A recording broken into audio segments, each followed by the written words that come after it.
Welcome to Challenging the Norm, his and hers look at life and business, hosted by Paul Snell and Lindsey Burden. This podcast is designed for solopreneurs, entrepreneurs, and business owners redefining success on their terms. Each episode dives into the topics that truly matter, offering a blend of candid discussion, practical insights, all delivered with a sense of humour.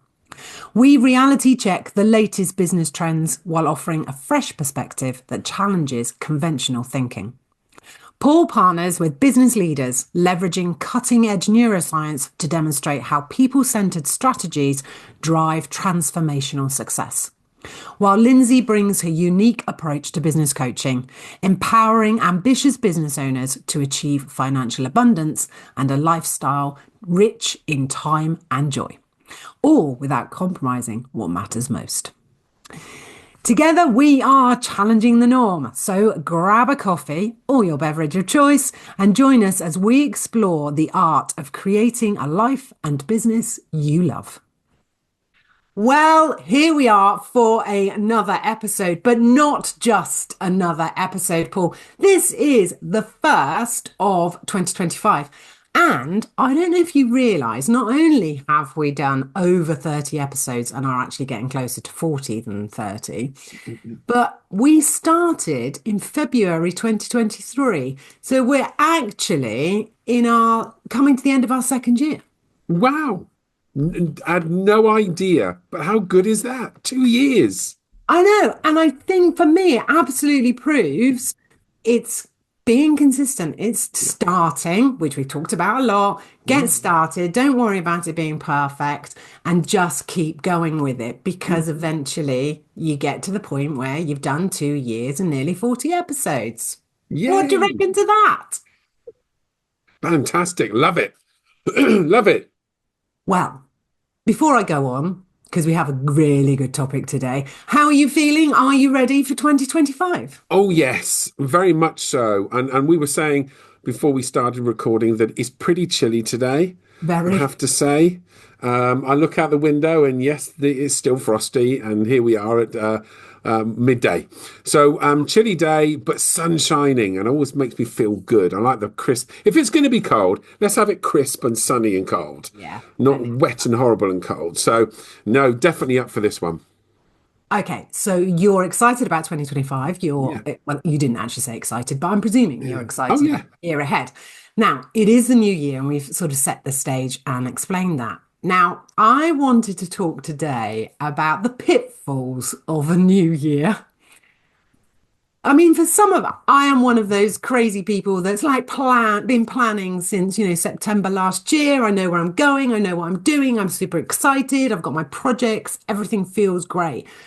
And I will follow that plan. But for many people, they have that excitement of a new year and then forget all about their plan, which they may have created the day before or several months before. And I feel that this new year malarkey, new year, new you, and all of that, yes, I feel very positive, but I think there's some real negatives. And using your word, there's bound to be some nuances. You have to get that into the first episode of the new year. So how do you see that sort of... So the essence of this podcast is his and hers view, and that we could have a different view. We could.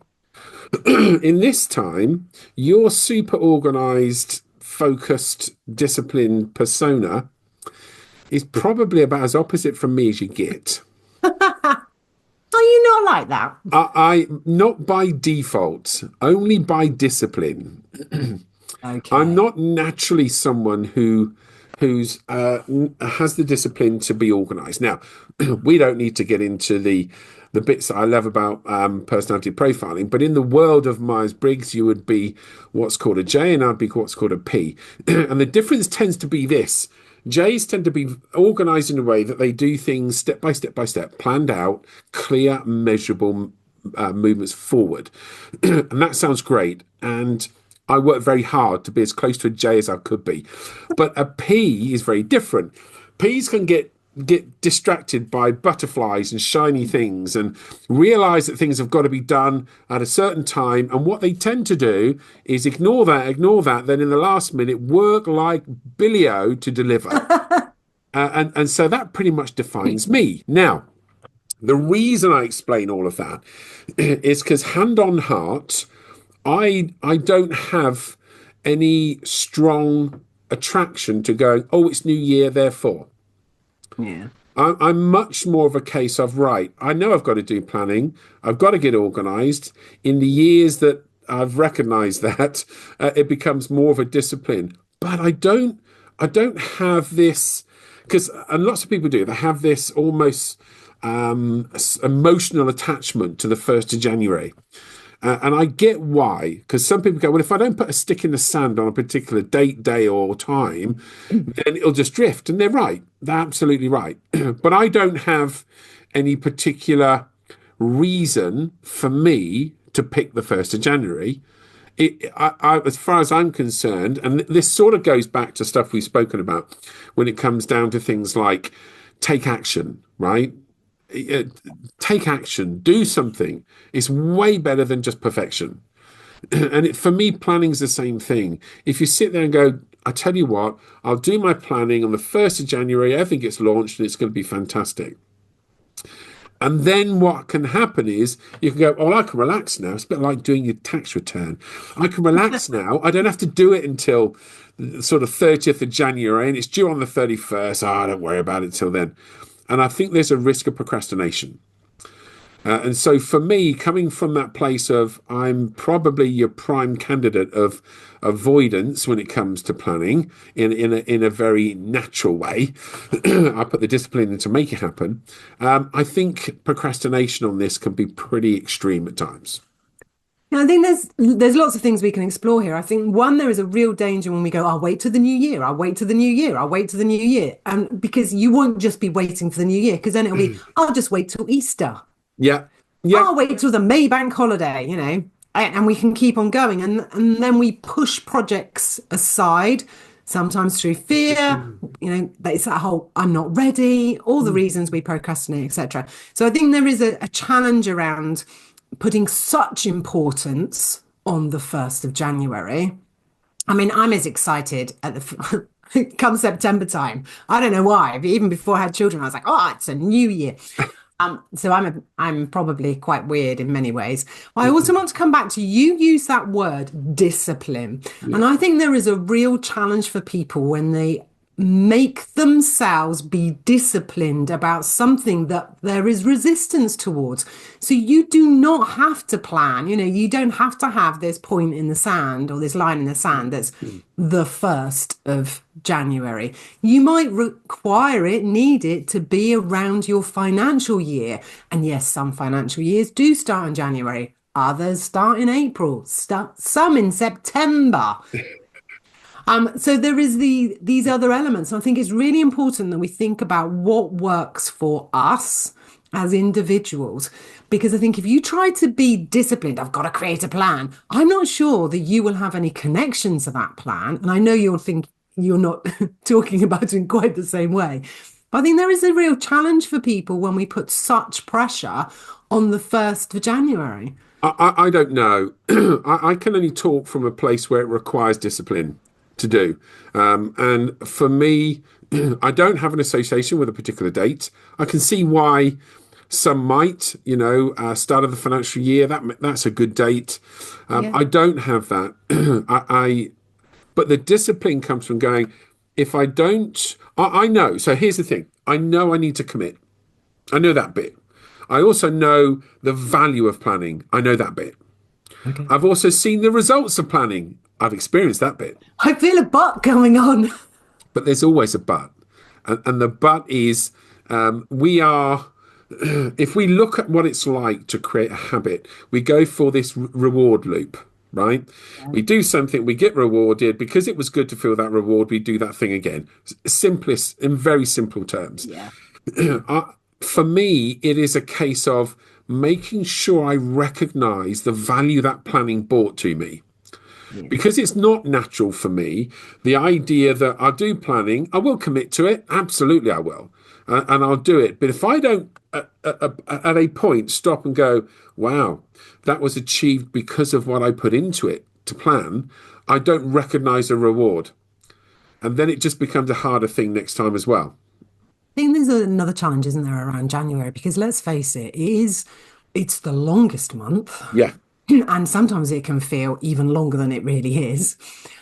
It's that month that, we're talking about the weather. I mean, here in the UK at the moment, the weather hasn't been great, and I think that can throw you because suddenly, the schools are closed, your children aren't at school, or it takes you longer to get to work, and there is all these other things that come into play.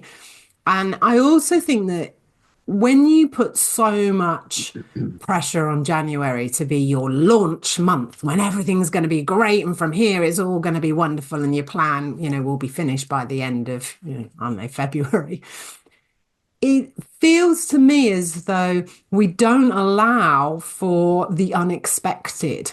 We don't allow the flexibility. And in fact, I had a coaching call with clients this week. And one of them said she'd really she had overestimated what could be achieved in the first week of January. Now, she's a really good planner and she's a really good follower of the plan, but she'd recognized that she'd overwhelmed herself. Now, the great thing is that recognition means she can go, hang on a minute, what didn't I do quite right? And, we can adjust the plan accordingly. But I think for many, for many people, they really do overestimate what they can do in that first month, meaning you get to a point in the month and you go, I'm nowhere near where I need to be. Yeah.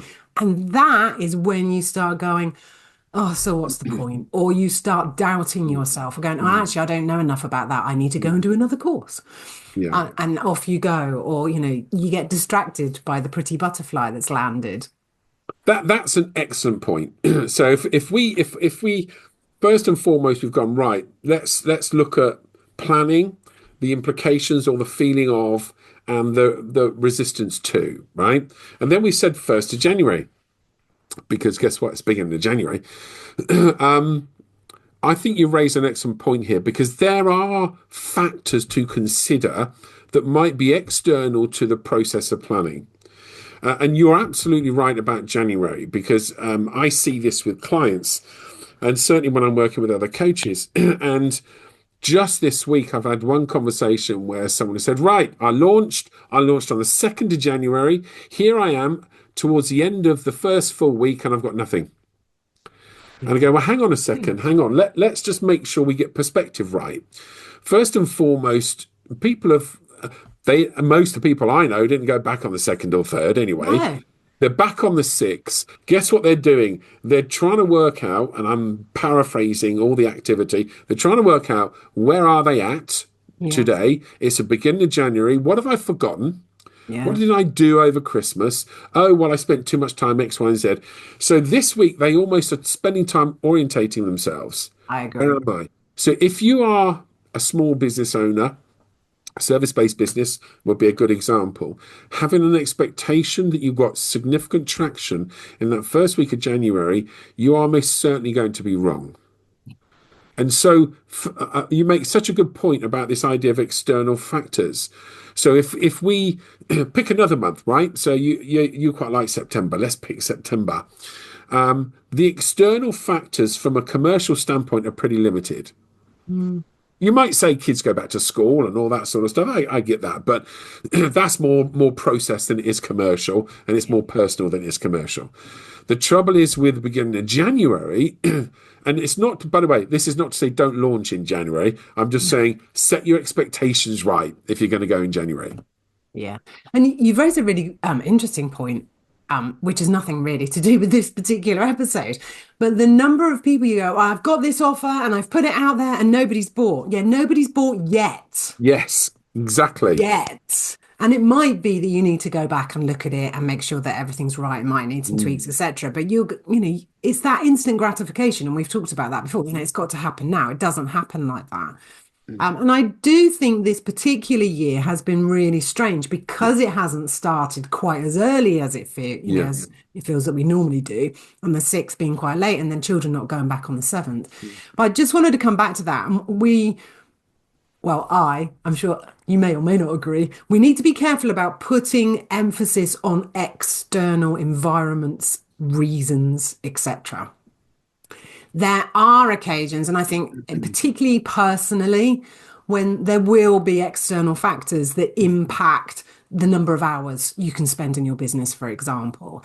And it might be that, my children didn't go back to the seventh. So, that's kind of day one forgotten. So there are external factors that impact how they impact. We choose as individuals. Hmm. What I would say is please don't get stuck in that. I mean, I happened to go to X earlier. That was a mistake, and I rarely go there, so I don't know what I was thinking.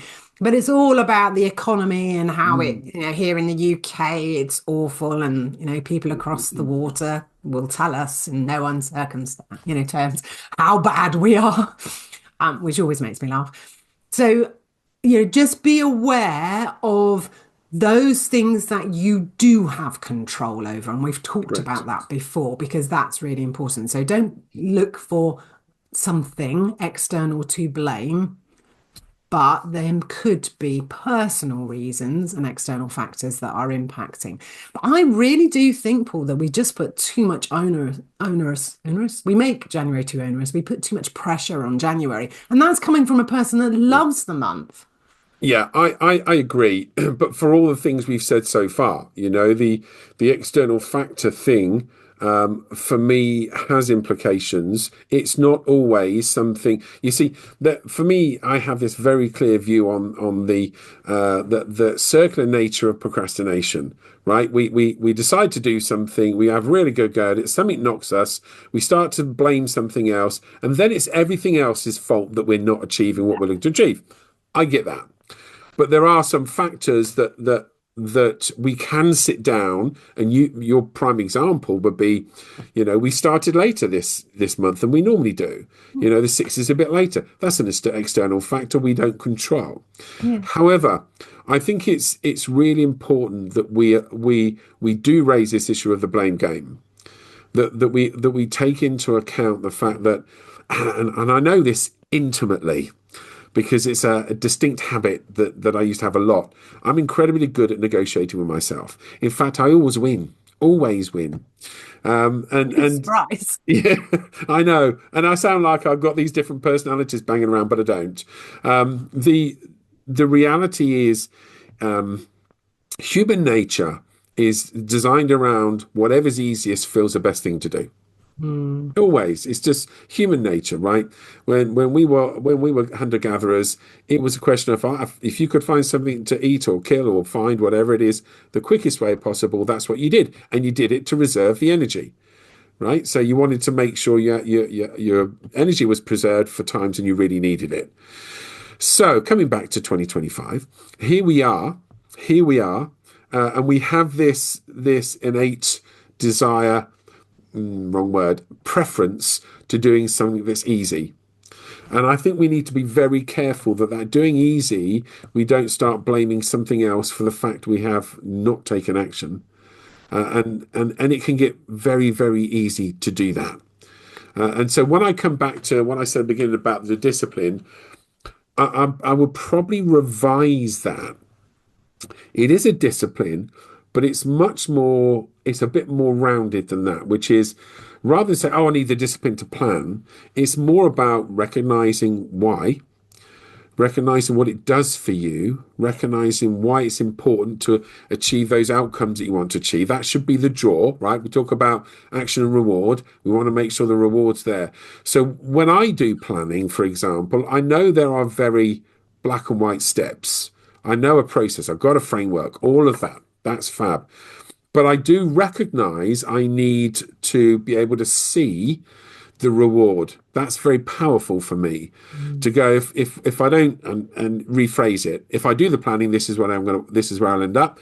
But if I don't do the planning, I don't get that. We don't Right? know where you're going to land up. Yeah, yeah. And so for me, part of this process is to recognize that I do have a tendency to avoid. So rather than simply say it's, oh, come on, Paul, get the discipline together to do your planning, I begin to look at that differently. And that becomes the motivator for me. The other thing I would add is when we're looking at the outcome, the reward that you talk about, Yeah. I would add that it's really important that you recognize the steps, Yeah. the milestones towards that. Because not only do we put a lot of pressure on January, we put a lot of pressure on our outcomes. Yeah. And when we don't see the outcome, we go, it's not working. I'm not working. I'm Yeah. not doing it well enough. I'm not doing it right. What do I need to do better, differently? What new platform do I need? And off we go in this, really this spiral of adding more things to our to-do list, which takes us even further away from the actions that we do need to take to move our business forward. So please, if anyone's listening, make sure that you recognize if anyone's listening, of course, people are listening. Yes. Gracious.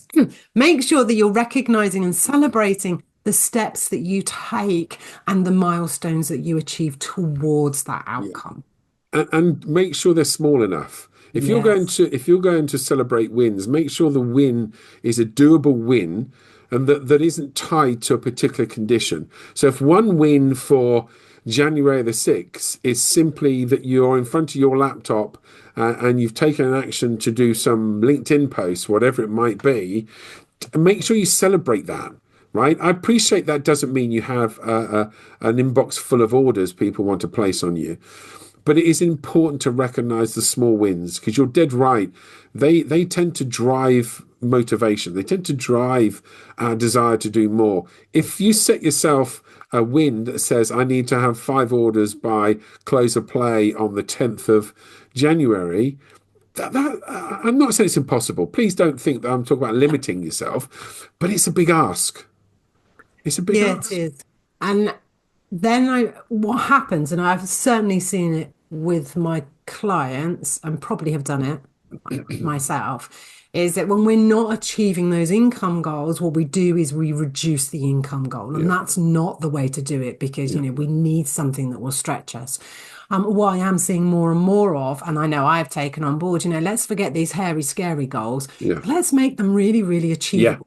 Whether Yeah. that's the number of calls you make, the number of clients that you bring in, or the income level that you are looking to achieve.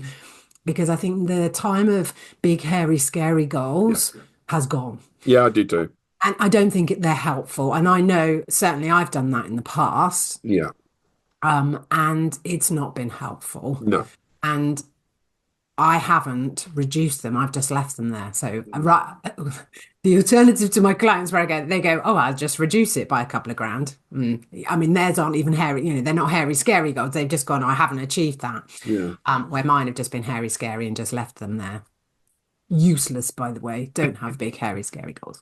I think there is this other challenge particularly if you're focusing on income goals. And you've decided what you wanted to earn in a year and you've divided it by 12 and now we know what we need to achieve in January. When you don't achieve it in January, if you don't achieve it in January, you can still catch up in February. You can still catch up in March. And I think that's the other thing that people do, and not just finance, but any goals. So I needed 3 sales or 3 new clients or 4 new inquiries and they didn't come. Well, you might get 8 inquiries in February. So just see it as this whole year lies ahead of you. Don't just see it as I've only got the next week to achieve this. It's a good point. I've got a number of clients, one in particular who's in sales, and he spent so long measuring each month of his income, and would get devastated if he missed his monthly target. And until we sat down and discussed the fact that actually he's measured on his quarterly number. So, when you start going, hang on a second. So the point I think that comes from your comment is, yes, make it small chunks. Yes, make it small steps. But recognize if you miss a small step, it doesn't mean the end of the journey. If you don't hit your number in the first month, you've got another 2. Yeah. right? How are things looking in your pipeline? Same when we come to do planning, right? We talk about making it small chunks so that you can just focus on the next step. What's my next step? What's the next thing I'm going to do? Oh, I didn't get 5 clients for the end of this week. But what's my next step? My next step might be to, I don't know, increase the number of calls I make on a daily basis. We need to be really careful. We don't have a plan that means a dead stop if we don't hit the small step. Yeah, I agree. And the power, I say it all the time. I write it in blogs and everything. There are two big things for me. One is start. Yeah. If we hadn't, excuse me, started this podcast, we would not be sat here today. Nope. And now I've got a cough and I can't remember my second point. Yes, we're recording it live. It was, yeah, just start is the one thing that I wanted to say. What's the other thing I was going to say? Oh, Paul, my mind has gone completely blank. I don't think that's happened to me in a podcast or not being able to cover it up really But well. But the yeah, fact I said do, I cannot carry we're, on. we're we're just going to put that down to age, I know. and the I'm fact having that a coughing fit. yes, But yes, so start because if you don't start, you can't carry on. yeah. What was the other piece of it? Because I think there's really two parts for this, and I can't remember what the other part is. Maybe it'll come to me suddenly, and I'll go, Paul, I've remembered. Yeah, I mean, look, I think at the end of the day, there's that for me, there's always this issue of start, perfection can wait. It's not about perfection, it's about progress. And you're absolutely right. That comes back to again the masterful approach I have for self-negotiation that will determine whether or not I start something. But you very quickly self-coach, and I do that a lot, by the way. If only I could pay myself for my time. I'm beginning to sound crazy, so I'm going to stop now. But the reality is, we just need to get some momentum. You We can't do. celebrate what you don't start. And while you were talking, I wrote down small steps, and you virtually said exactly my other thing. So, yes, you need to start, and then you need to remember the power in the small steps. Yeah. It's the small steps that create the big wins, that Yes. create the big outcomes. Thank you so much. I thought I was losing my mind, but it came back to me. It is. This is such a good episode because you sit there with your love of planning and me with sitting here with my not love of planning. So when we're having this conversation, I think we fill the gaps really well because I can sit and go, yeah, do you know what? Feel a bit like that at times, and I find myself in a place where for all the years that I now put the discipline in inverted commas in to do planning, I now have a real comfort around the whole concept. Doesn't mean I don't still have the challenge of starting. It can be a challenge, Yeah. but the having experienced this idea of planning, execution, small steps, outcome, achieve what I was looking to achieve. Oh, and by the way, it wasn't anywhere near as painful as I thought it was going to be. Yeah. These small steps that this is such an important message to people who are listening that it's incredibly powerful. Often people say to me, what do you mean small steps, Paul? Are you crazy? What do you mean read a paragraph of a book and then do 2 paragraphs tomorrow? That's not going to benefit at all. And then they go and do that. And guess what? It's almost magical, the progress they make. So I do want anyone who's sitting here, and I'm going to avoid using the reference to social media. Anyone sitting here thinking they need to achieve a 7-figure income in 3 months, chuck it out the window. Yeah. Just start with small chunks. I've got a question for you actually. And it's sort of come about because we've got some new Wi-Fi boxes to connect to the hub. Anyway, we've got the two new Wi-Fi boxes. Honestly, this is coming back to business people. Stay with me. Anyway, neither of them are particularly working very well. My son's still complaining that gaming is really challenging in his bedroom. My daughter can game brilliantly in her bedroom, but no, he can't. And it happened that I passed the dining room table where the latest empty box was from the latest box. And I picked up the instructions and read said instructions and said to my husband, have you followed these instructions? He went, no, I just connected them. I went, I think that might be part of the problem. So I connected them following the instructions and they're working beautifully, which is leading me to wonder and ask, are women better at planning and following the plan than men? Because they can't read instructions. And I have not just my husband as an example. My dad was just the same. Yeah. I do have to put my hands up. I do have to put my hands up and say you're probably right. But is it more to do with capability? Don't know. I think it's more to do with Oh, attitude. oh, oh, you disappeared on me. Luckily, I could lip read. Would you like to repeat that just in case? Okay, so I think it's less to do with capability, more to do with attitude. Yes. But you tend to be right from what I know. I just wondered because certainly my husband does not follow instructions. When you do follow the instruction, but it does prove my point. When you follow the instructions, the outcome is what you wanted as Yeah, opposed to something else, yeah, which would have left him just, stay with this people because it is exactly the same as planning in your business. He would have, before we know it, we would have had another box or yeah. another something or an engineer, none of which we needed.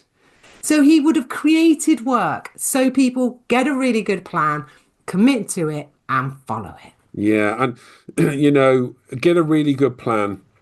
I sometimes think that's easier said than done, and that's okay. But I think the really good plan, the devil's in the detail, and it's a perfect opportunity to work with the likes of Lindsey Burden, who will help you no end with understanding what does that mean, because I think that means something more than perhaps the words give the indication of. I think getting a good plan is not something to sit and rush through. I think it has to be considered. It has to be something that is both relative, that's right, that is broken down, that it's clear, right? One of the big things I notice with clients is a lack of clarity around planning. Mm. If you and the old adage that's always used, start with the end in mind. So what is the end? What does that look like? What is it you want to achieve? I've just been doing some planning with my clients, and what I encourage them to do is share their plan with me, not Yeah, just on calls. I have my copy. yeah, So I always have their copy open when I start a call because then I can always bring them back to the plan. Because that's the biggest challenge, I think, for people. Because you can have the best plan in the world, but if you don't implement it, it is a complete waste of paper. yeah. It is.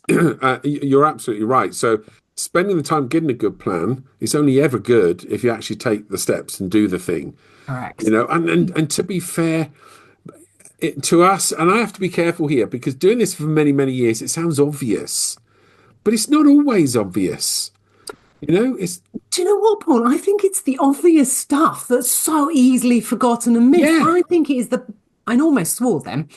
I think it's the obvious stuff that is glossed over yeah, because it's so yeah, obvious. yeah. And then I'm going to add to that and say sometimes we think we have to make it complicated to have value in it. I know. And Yeah. it's like, come on, Yeah. right? It doesn't need to be complicated. It No. needs to be clear. Yeah.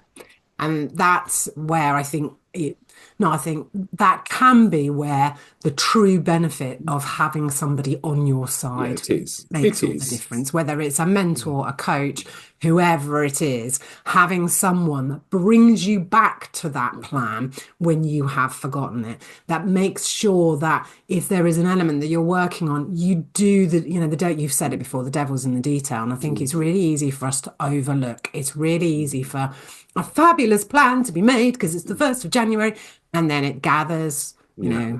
Yeah. dust no longer on a shelf somewhere, but Yeah. electronically, which is why I print everything. I have it on my desk. My goals are on the wall. Mm, Have this stuff available to yeah. you inside. I'm really fortunate. I've got a massive pin board. My goals on my board, I'm gonna, paper yeah, on my desk. I'm gonna support you in that. We live in this time where technology is everywhere. I was in a meeting yesterday with someone who has something called a remarkable two. Oh, yeah. They're good. And Love they look really, really good. But I still can't get past the idea that I love a piece of paper. And you know, my life has been in technology for my career. It's still a big part of what I do. So I'm not even claiming to be a technophobe. I'm a complete technology geek, and yet piece of paper is really important for me. It Yeah. is to see that, to have it in front of me, and it feels more tangible when I know that if I do it on my laptop or on my iPhone, well, do you know what? I can just close that. I don't have to see that, you know, turn the screen off. If I've got a piece of paper pinned in front of me, I would actually have to rip it off, rip it up, and put it in the bin. That's an action that's not going to feel comfortable. No. And what I would say is it comes back to, so whenever I do my planning with my group calls and my clients and everything else, I don't have a perfect way for you to plan in your business. And 13 years in, I think I finally nailed it in the Yeah, last couple of years, what works for me. So unfortunately, I don't, well, no. Yeah, it is unfortunately. There is no perfect solution. yeah, You have to work it out for yourself, and you don't know what that system is for you until you it's trial and error. It really is yeah. trial and error. But what I would say, if I've got clients who do everything, there isn't a piece of paper in sight, but it works. They're following it. It's open. So if you can do that, that's brilliant. Mm. Maybe it's a generational thing because if Could it's be. not on my desk, I can't see it. I can't feel it. I'm not connected to it. And therefore I forget it. But the point still is find that you're right. Find that way that motivates you, that works for you. I'm a huge fan of this. You know, I understand we have frameworks for goal achievement, SMART goals, and all that. And I get it. I understand that. But for me, it's not actually that bit. It's the bit that makes sure that you stay consistent with that process. And part of that for me, and I think it's similar for you, is to have that very visible on a piece of paper in front of me. That's part of my motivation to keep moving forward. Other people have other ways. Interestingly, I have a little piece of training that I do for my clients around goal setting. And there are over 10 different frameworks. Now, I can't Mm, remember the exact number, but there are over 10. I think I named 9 in my training. So it's no surprise that people are overwhelmed. It's no mm, surprise that we go, "Oh, I don't know how to do it." And every guru, every coach, they will all tell you you've got to plan it this way. But actually, we're all individuals. yeah, There is no perfect solution. What might work for me won't work for you and won't work for the next person. But the one over here is loving that yeah. particular smart, way of working. Mm, So that is the other thing to keep in mind, and which is for me why it's so important that I support my clients in finding the way that works yeah. for them. I think this that, on one very small point, because I'm conscious that we've loved this, but we're running out of time. One very small point, and that is all too often people tend to go with a particular way because that's how they've been trained or shown. That doesn't work for them, so they stop. Can I just say, keep trying new ways, new things. You will find the thing that works for you. You will never find it if you just stop. Correct. And I mean, I talk about clarity all the Mm. time. Mm. Clarity is knowing the end destination. Yeah, You cannot put that into SatNav if you don't know where you are going. And if you can't put the destination in SatNav, you sit on your driveway. yeah, And you don't want to be sat on your driveway. You want to be moving forward. You want to be creating momentum because when we take the action, that creates momentum. And that's how the doors of possibility and opportunity yeah, open for us. yep, 100%. Whew, we covered a lot today and we had the shortest preamble ever. Ever. So much so it wasn't even worth recording. It was No, that that was short. definitely not worth recording. The preamble. This has been really good, and I think we've covered a lot. Mm. But ultimately, if we had to recap, what we're saying is planning is essential in your business. Staying accountable and implementing your plan is even more important. Yeah, And if you haven't yet found how to plan in a way that works for you, keep going, keep trying. You will find the yeah. perfect way for you. It is. It is. I think that's absolutely key. Don't give up. Keep it simple. Small steps, clear. I think the accountability thing for this is really, in fact, for me, accountability on this is right up there in the top three things to be accountable on. So I do encourage that. Whoever you need, if you just need an accountability partner, find someone who you can hold you to account. But accountability will be key in this for lots and lots of reasons. So great episode. I loved this episode. Yeah, great A way episode. to So start the year. yes, so and the first one of 2025 done. It is done. And I'm Isn't it looking good? forward to the next one. And we started well. So next time, Lindsay, we'll do episode number 2 for 2025. But this has been incredibly good fun. I think very informative. And of course, when you're listening to this, either on Apple or Spotify and all the other platforms that you might be doing that on, please do give us some feedback. Rate the show, give us some feedback. We are always open to hearing what you think so that we can make sure what you get, what we deliver is exactly what you need. Absolutely. Oh, thank you, Paul, and I'll see you next time.